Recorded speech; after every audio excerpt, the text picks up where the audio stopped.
Headlines के प्रायोजक हैं युवाओं की पहली पसंद मुफ्ती, हर कपड़े की खरीद पर उपहार, श्री चंद्र मंदिर के सामने, Buxar. NEET biology in Buxar coaching institute by Prakash sir, bypass road, Baba Nagar की गली। 8वें चरण के तहत 24 नवंबर को होगा चौसा प्रखंड में पंचायत का चुनाव। प्रशासनिक तैयारियां पूरी, स्वच्छ, भयमुक्त एवं शांतिपूर्ण मतदान संपन्न कराने को लेकर प्रशासन अलर्ट। कृषि बिल पर बिहार में अभी भी सियासत जारी, सुभाषपा के बिहार प्रदेश प्रभारी ने उठाए केंद्र सरकार की नीतियों पर सवाल।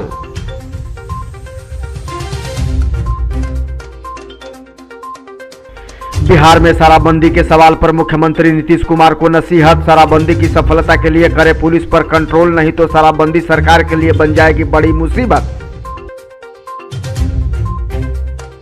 बक्सर के सिमरी में खुलेआम उड़ रही आदर्श आचार संहिता की धज्जियां, शिकायत के बाद भी प्रशासनिक उदासीनता से लोगों में नाराजगी, कार्रवाई नहीं होने से उठ रहे सवाल। और परिवार नियोजन को लेकर स्वास्थ्य विभाग जुटा लोगों को जागरूक करने में। इटाढ़ी पीएचसी से हरी झंडी दिखाकर किया गया जागरूकता रथ को रवाना। खबरें विस्तार से के प्रायोजक हैं आरके ज्वेलर्स, आकर्षक आभूषणों के विश्वसनीय विक्रेता, यमुना चौक। कामधेनु नेक, नए जमाने की मजबूत सरिया। जिंदल पैंथर सीमेंट एवं सरिया के मुख्य विक्रेता गंगा सागर बिल्डिंग मटेरियल, गोलंबर बक्सर एवं सिमरी। कॉस्मेटिक से लेकर इलेक्ट्रॉनिक तक हर आइटम में मिलेगी आपको विशेष छूट। हमारा पता है अर्धसैनिक welfare canteen, Kushwaha complex, Shahpur, जिला भोजपुर। बक्सर के नवानगर एसबीआई बैंक के बगल में और सोनबरसा के यूको बैंक के सामने। घरेलू उपयोग का सारा सामान, TV, fridge, washing machine, mobile, सब कुछ एक जगह है श्रीमान। बगैर ब्याज के फाइनेंस की सुविधा। गीता मोबाइल एवं होम अप्लायंस, नगर परिषद कार्यालय के ठीक सामने, डुमरांव, बक्सर। 8वें चरण के तहत चौसा प्रखंड में पंचायत का चुनाव कराया जाना है, लिहाजा इसकी प्रशासनिक तैयारियां लगभग पूरी कर ली गई हैं। यूपी और कैमूर की सीमा पर स्थित चौसा प्रखंड में शांतिपूर्ण, स्वच्छ और भयमुक्त मतदान कराने को लेकर प्रशासन ने पूरी तरह से कमर कस लिया है। आगामी 24 नवंबर को यहां जिला परिषद की एकमात्र सीट के अलावा 9 पंचायतों के मुखिया व सरपंच सहित पंचायत समिति सदस्य के 12 पद और पंच और वार्ड सदस्य के 110 में से 109 पदों के लिए वोट डाले जाएंगे।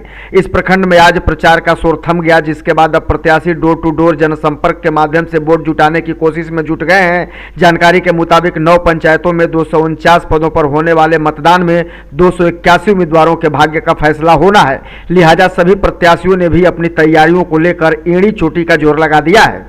भारत के प्रधानमंत्री नरेंद्र मोदी द्वारा कृषि बिल वापस लिए जाने के ऐलान के बाद बिहार में राजनीति थमने का नाम नहीं ले रही है। एक तरफ जहां विपक्ष इस मुद्दे को लेकर सरकार को लगातार घेर रहा है, तो वहीं दूसरी तरफ सत्ता पक्ष इसे किसानों के हित में बता रहा है। कृषि बिल के वापस के ऐलान के बाद प्रतिक्रियाओं का दौर जारी है। इसी कड़ी में सुभाषपा यानी कि सुहेलदेव भारतीय समाज पार्टी बिहार प्रदेश प्रभारी डॉक्टर एसके सैनी ने भी केंद्र सरकार पर जमकर निशाना साधा है। एसके सैनी ने कहा है कि कृषि बिल वापस लेने के ऐलान से साफ पता चलता है कि पीएम नरेंद्र मोदी जी की बातों का कोई भरोसा नहीं। उन्होंने कहा है कि केंद्र सरकार की नीतियों के कारण केवल किसान ही नहीं बल्कि आम लोग भी परेशान हैं। अब देश के लोगों को यह बात समझ में आ रही है कि उन्होंने देश के सर्वोच्च पद पर जिस व्यक्ति का चुनाव किया वह चुनाव सही नहीं था। और वैसे देश का प्रधानमंत्री इस तरह की बात करे, इस तरह की घोषणा करके बिल वापस करे और कहीं कि हम किसानों को समझा नहीं पाए। आप जब किसानों को नहीं समझा पाते हो तो देश की जनता को क्या समझाओगे? और देश की जनता तो वैसे भी अपने आप में अब यह समझ चुकी है कि हम लोगों ने देश के मुख्य कुर्सी पर जो है गलत लोगों का चुनाव कर दिया। यह बहुत बड़ा दुर्भाग्य है इस देश के लिए कि ऐसे प्रधानमंत्री जिनकी जुबान में कोई भी सत्यता नहीं और तथ्यपूर्वक जो है कोई भी बातें जो है झलक के नहीं आ पाती है, जिससे भारत के लोग इस बात पर अब विश्वास कर ले कि हमारे प्रधानमंत्री जो भी कहते हैं, जो भी करते हैं, यथार्थता वो सत्य है। ये बिल्कुल मेरे समझ से परे है। कभी यूपी सरकार का हिस्सा रह चुके सुभाषपा पार्टी के बिहार प्रदेश प्रभारी डॉक्टर एसके सैनी ने बातचीत के दौरान यह स्वीकार किया है कि बिहार और यूपी की राजनीति में उनका दल और समाज हाशिए पर है, लेकिन बावजूद इसके वह गलत नीतियों के खिलाफ मुखर होकर बोलते रहेंगे।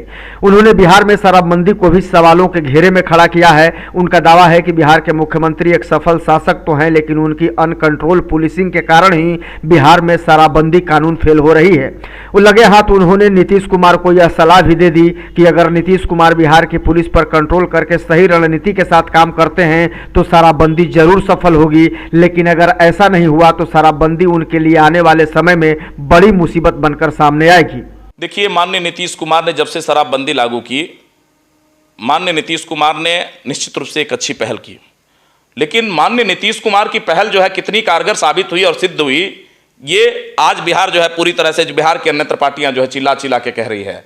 माननीय नीतीश कुमार एक अच्छे शासक हैं, नो डाउट, लेकिन माननीय नीतीश कुमार का लॉ एंड ऑर्डर पर से जो है पूरी तरह से जो है पकड़ जो है खत्म ढीली हो पड़ गई है। और सबसे बड़ी पकड़ उनकी ढीली पड़ गई है यहाँ की पुलिसिंग पर। डीजीपी स्तर के पदाधिकारियों को बैठाकर सिर्फ वहां से जो है दो चार शब्द बोल करके दबाव दे देने से नहीं होगा। यहाँ की जनता, थाने में आम जनता जो है पिसते जा रही है, गलत को सही और सही को गलत, अपराधी को जो है एक सज्जन इंसान और सज्जन इंसान को अपराधी घोषित करके जो है न्यायालय के साथ भी खिलवाड़ और धोखाधड़ी हो रही है। सर, यहाँ की जनता पूरी तरह से पिसती जा रही है, बॉर्डरों को ब्लॉक करके। इनकी नीति जो है पूरी तरह से गलत है। अगर माननीय नीतीश कुमार अपनी नीति पर पुनः एक बार जो है अमल करें कि आपने जो शराब नीति जो बनाई है उस पर जो है किस तरह से शराब नीति को पूरी तरह से लागू करना है, तो निश्चित रूप से जो है अगर पुलिसिंग की व्यवस्था को टाइट करते हैं, बॉर्डरों को जो है वहाँ पे मीडिया कर्मी और सीसीटीवी कैमरों से नज़र रखते हैं, मीडिया कर्मियों को जाने का वहाँ पे जो है ये करते हैं, वहाँ पे निगरानी देते हैं, तो निश्चित रूप से आपका लॉ एंड ऑर्डर और शराबबंदी की जो नीति है पूरी तरह से जो है कारगर साबित होगी, सिद्ध होगी। नहीं तो आने वाले समय में इस मुद्दे पर आप घिर जाएंगे। माननीय नीतीश कुमार जी, इस बात को सोचें। जिले के सिमरी प्रखंड में आदर्श आचार संहिता की खुलेआम धज्जियां उड़ाई जा रही हैं। प्रखंड का सहियार गांव सहित कई गांव पूरी तरह से पोस्टर से पटे पड़े हैं, लेकिन अधिकारियों की नजर इस पर अभी तक नहीं गई है। गांव में निजी मकान हो या फिर अन्य मकान, सभी जगहों पर पोस्टर अभी भी लगे पड़े हैं, जो आदर्श आचार संहिता का खुलेआम उल्लंघन है। गौरतलब है कि 10वें चरण के तहत 8 दिसंबर को सिमरी में पंचायत का चुनाव होना है और 10 को मतगणना। इस तरह आदर्श आचार संहिता का खुलेआम धज्जियां उड़ाए जाने के बाद इलाके में चर्चाओं का बाजार गर्म हो गया है और प्रशासनिक कार्यशैली पर भी लोग सवाल खड़े करने लगे हैं। कुछ लोगों ने पहचान न बताने की शर्त पर बताया कि प्रशासनिक अधिकारी आते हैं, पुलिस भी आती है, सब कुछ देखते हैं, लेकिन कार्रवाई नहीं होती। कुछ लोगों ने यह भी बताया कि इसकी शिकायत स्थानीय अधिकारियों से की गई है, लेकिन अभी तक कोई कार्रवाई नहीं हुई है। जिले के डुमरांव अनुमंडल में स्टेडियम बनाने का सपना आज भी अधूरा दिखाई दे रहा है। दरअसल डुमरांव नगर सहित इलाके के लोगों को उम्मीद थी कि 2015 के अंत तक ऐतिहासिक राज हाई स्कूल के खेल मैदान में स्टेडियम का निर्माण पूरा कर लिया जाएगा, लेकिन सालों गुजर जाने के बाद भी ऐसा संभव नहीं हो पाया। गौरतलब है कि राज हाई स्कूल खेल मैदान में स्टेडियम बनाने को लेकर पिछले कई वर्षों से चर्चाओं और कयासों का बाजार गर्म है, क्योंकि तत्कालीन कला संस्कृति मंत्री के अलावा मुख्यमंत्री नीतीश कुमार ने भी यहाँ स्टेडियम बनाने की बात कही थी। वर्षों बीत जाने के बाद भी दावे और योजनाएं हवा हवाई हो गई और लोगों को स्टेडियम का सपना आज भी कोसों दूर दिखाई दे रहा है। आलम यह है कि आज डुमरांव राज हाई स्कूल का खेल मैदान पूरी तरह से दबदल में तब्दील हो चुका है। सरकारी और प्रशासनिक उदासीनता के कारण यहाँ के खेल प्रेमियों को मायूस होने के अलावा और कोई दूसरा विकल्प दिखाई नहीं दे रहा है। जिले के कृषि भवन स्थित कृषि सभागार में कृषि पदाधिकारी मनोज कुमार के नेतृत्व में एक समीक्षात्मक बैठक का आयोजन किया गया, जिसमें कृषि विभाग से संबंधित तमाम अधिकारियों ने हिस्सा लिया। इस दौरान खेतों में पराली जलाए जाने को लेकर गंभीर चर्चा हुई और संबंधित अधिकारियों को इसकी मॉनिटरिंग को लेकर कई अहम दिशा निर्देश दिए गए। इस दौरान खेत में पराली नहीं जलाने को लेकर सबसे पहले किसानों को जागरूक करने पर बल दिया गया और फिर ऐसा नहीं करने वालों के खिलाफ कार्रवाई की भी बात कही गई।